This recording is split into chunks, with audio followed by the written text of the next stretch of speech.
Hello friends, শিনুদি অ্যাকোয়ারিস চ্যানেলে আপনাদের স্বাগত জানাই। আজকে আমি আপনাদের কাছে নিয়ে এসেছি অ্যাকোয়াটিক রেমিডিজের টেস্ট কিট। এই টেস্ট কিটটা আমি প্রথম ইউজ করছি। চলুন তাহলে আপনাদের দেখাই এই টেস্ট কিটটা কীরকম। আদৌ কি এটা কোনো ভালো টেস্ট কিট, না এটা কিনে আমি পয়সাটা আমার নষ্ট হলো। এই টেস্ট কিটটায় সবার প্রথমে আমার যে জিনিসটা অপছন্দ হলো সেটা হচ্ছে এই টেস্ট টিউবগুলো। এখানে টোটাল 4 ধরনের জিনিস টেস্ট করা যাবে, কিন্তু এই কোম্পানি শুধুমাত্র 2টো টেস্ট টিউব দিয়েছে। আপনাকে যখনই করতে হবে দুটো দুটো করে করতে হবে, একসাথে করার উপায় নেই। সেই জন্য প্রথমেই আমার এই জিনিসটা পছন্দ হলো না, কিন্তু কিছু করার নেই। আমি যেহেতু এখন এটা কিনে ফেলেছি, তখন আমাকে এরকম করেই টেস্ট করতে হবে। সবার আগে আমি আপনাদের দেখাচ্ছি অ্যামোনিয়া টেস্টিংটা। অ্যামোনিয়া টেস্টিংটা আপনারা দেখুন, এর মধ্যে 5 ml 10 ml দুটো দাগ আছে। আমি 5 ml জল নিয়ে নিচ্ছি। 5 ml জল নিয়ে নেওয়ার পরে এই জলটার মধ্যে আমি সলিউশনগুলো অ্যাড করব। এখানে টোটাল 3 ধরনের অ্যামোনিয়া সলিউশন আছে: সলিউশন এ, সলিউশন বি, সলিউশন সি। প্রত্যেক কটা সলিউশনই এইটার মধ্যে 6 ফোঁটা করে দিয়ে দিতে হয়। আমি দেখুন 6 ফোঁটা করে দিচ্ছি। 1, 2, 3, 4, 5, 6। আমি সবার প্রথমে সলিউশন এটা দিয়ে দিলাম। এরপরে আমি সলিউশন বি দেব, আর তারপরে সলিউশন সি দেব। এই 3টে সলিউশন একসাথে ইউজ করার পরে আপনার অ্যামোনিয়া লেভেলটা কতটা আছে সেটা আপনি বুঝতে পারবেন। আমি এবার সলিউশন বিটা দিচ্ছি। এটাও সেম 6 ড্রপই দিতে হবে।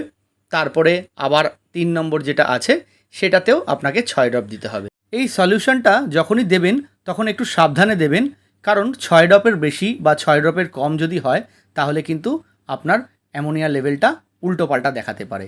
তাই ঠিক মতো দেখে শুনে 6 ড্রপই কিন্তু দেবেন।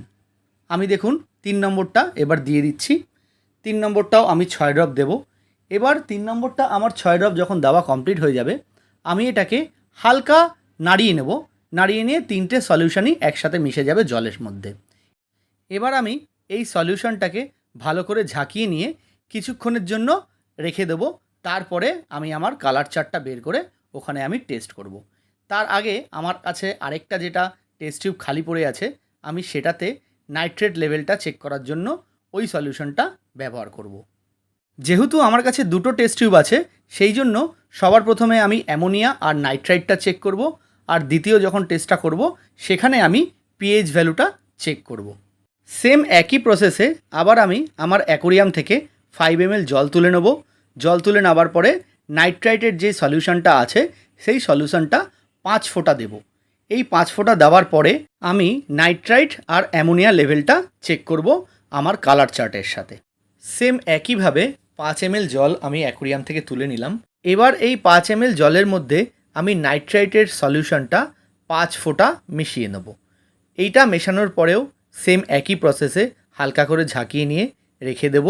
এরপরে আমি কালার চার্টটা দিয়ে চেক করব আমার কত ppm নাইট্রাইট আছে আর অ্যামোনিয়ার লেভেল কত ppm আছে।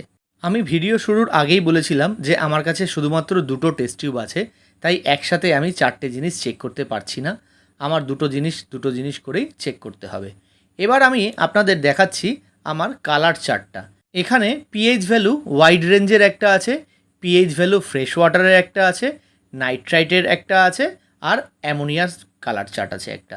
এবার আমি অ্যামোনিয়ারটা প্রথম চেক করে নিচ্ছি, আপনাদের দেখাচ্ছি অ্যামোনিয়ার লেভেল আমার ট্যাঙ্কে কতটা আছে। আপনারা দেখতেই পাচ্ছেন অ্যামোনিয়া 0। অ্যামোনিয়ার কালারটা একদম পরিষ্কার বোঝা যাচ্ছে আমার এই ট্যাঙ্কে কোনো প্রকার অ্যামোনিয়া লেভেল কিন্তু নেই, একদম 0 আছে। এটা খুব সুন্দরভাবে দেখা যাচ্ছে। এরপরে আমি যেটা চেক করব সেটা হচ্ছে নাইট্রাইট লেভেল। নাইট্রাইট লেভেলটা দেখুন, আমার এখানে কালার যেটা দেখাচ্ছে সেখানে আমার নাইট্রাইট লেভেল 0.25 দেখাচ্ছে। মানে এটা টলারেবল হলেও এখনও পর্যন্ত আমাকে যত পরিমাণ জল আমি পাল্টেছি তার সাথে এখনও কমপক্ষে 10% জল যদি আমি পাল্টাই তাহলে আমার এই লেভেলটা ঠিক হয়ে যাবে। এবারে আমি পিএইচটা চেক করব, ওয়াইড রেঞ্জ আর ফ্রেশ ওয়াটার। এই একটা জায়গাতেই আমার একটা সমস্যা হয়েছে, সেটা আমি আপনাদের দেখাচ্ছি। এর আগেও আমি একবার চেক করেছিলাম, আমি দ্বিতীয়বার চেক করে নিচ্ছি। দ্বিতীয়বার চেক করার আগে আমি প্রথমবারের রিপোর্টটা আপনাদের বলে দিচ্ছি। আমি ফার্স্ট টাইম যখন চেক করেছিলাম সেখানে পিএইচ ওয়াটার টেস্ট কিটের যেটা আছে সেখানে আমার দেখিয়েছে 9, যেটা কখনোই পসিবল নয়। এই জন্যই আমি এটাকে একদমই 0 দেব। 10-এর মধ্যে যদি আমাকে মার্কস দিতে হয় তাহলে আমি অ্যামোনিয়া টেস্ট যেটা আছে সেটাতে যেরকম আমি 10-এ 8 বা 9 দিতে পারি, বাট পিএইচ টেস্ট যেটা আছে সেটাতে আমি কখনোই এটাকে বলবো না এক্স্যাক্টলি অ্যাকুরেসি আছে। তার কারণ পিএইচ 9 মানে কিন্তু ওয়াটারটাকে অ্যালকেলাইন ওয়াটার বলে, যেটা ন্যাচারালের থেকে অনেকটাই বেশি। এত বেশি পিএইচ হাই হলে গেলে কিন্তু সেখানে মাছ রাখা যাবে না। আপনারা দেখুন কালারটা পুরো ডার্ক ব্লু হয়ে এসছে। আমি যখন চার্টের সাথে মেলাবো সেই হিসাবে এটাকে 9 দেখাচ্ছে, যেটা কখনোই কোনোভাবেই সম্ভব নয়। কোনো একটা জায়গায় কিছু একটা ভুল আছে, তার জন্য এটা দেখাচ্ছে। আবার ফ্রেশ ওয়াটার কিটটা যখন আমি ইউজ করছি সেখানে আমার দেখাচ্ছে 7.2। দুটোতে দুই ধরন দেখানোর কী কারণ সেটা কিন্তু আমি কিছুতেই বুঝতে পারলাম না। আমি এই জিনিসটায় কিন্তু কোনো প্রকার স্যাটিসফাইড হলাম না। আমি এটা ঠিক না ভুল সেটা চেক করার জন্য আমার স্টেবেল ট্যাঙ্ক যেটা ছিল সেখানকার ওয়াটার নিয়েও আমি চেক করে রেখেছিলাম, সেখানেও এরকমই উল্টোপাল্টা রিডিং দেখাচ্ছে। সুতরাং বন্ধুরা, আপনারা যদি অ্যাকোয়াটিক রেমেডিসের এই প্রোডাক্টটা ইউজ করবেন বলে ঠিক করে থাকেন তাহলে আমার মতে না ইউজ করাই বেটার। এটাতে আপনাকে 100% অ্যাকুরেসি কিন্তু দেবে না। আপনি এত পয়সা খরচা করে এরকম একটা প্রোডাক্ট কিনলেন, কিন্তু প্রোডাক্টটা যদি আপনি ঠিকঠাক মতো ইউটিলাইজই না করতে পারেন তাহলে আর তার কী মানে। তাই বন্ধুরা, আমি সাজেস্ট করব আপনারা যদি কোনো দিনই টেস্ট কিট কেনেন তাহলে একদম খুব ভালো ব্র্যান্ডের এপিআই প্রোডাক্টই ইউজ করুন। তাছাড়া এরকম কম দামি কোনো প্রোডাক্ট ইউজ করবেন না, আপনাদের কিন্তু কোনো প্রকার অ্যাকুরেসি আসবে না।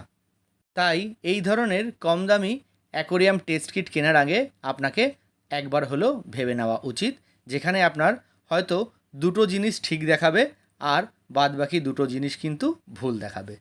তো বন্ধুরা, আজকের আমার ভিডিওটা আপনাদের কেমন লাগলো সেটা আমাকে অবশ্যই জানাবেন। আমার ভিডিওগুলো যদি পছন্দ হয় তাহলে কিন্তু আমার চ্যানেলটি সাবস্ক্রাইব করতে ভুলবেন না। আমি আশা করছি আপনাদের আজকে এই অ্যাকোয়াটিক রেমেডিসের প্রোডাক্টটার সম্বন্ধে রিভিউ খুব সুন্দরভাবে দিতে পারলাম। এরপরে আপনারা ঠিক করবেন এই প্রোডাক্টটা আপনারা কিনবেন কি কিনবেন না। আজকের ভিডিওটা আমি এখানেই শেষ করছি। আপনারা সবাই ভালো থাকুন, সুস্থ থাকুন। ধন্যবাদ।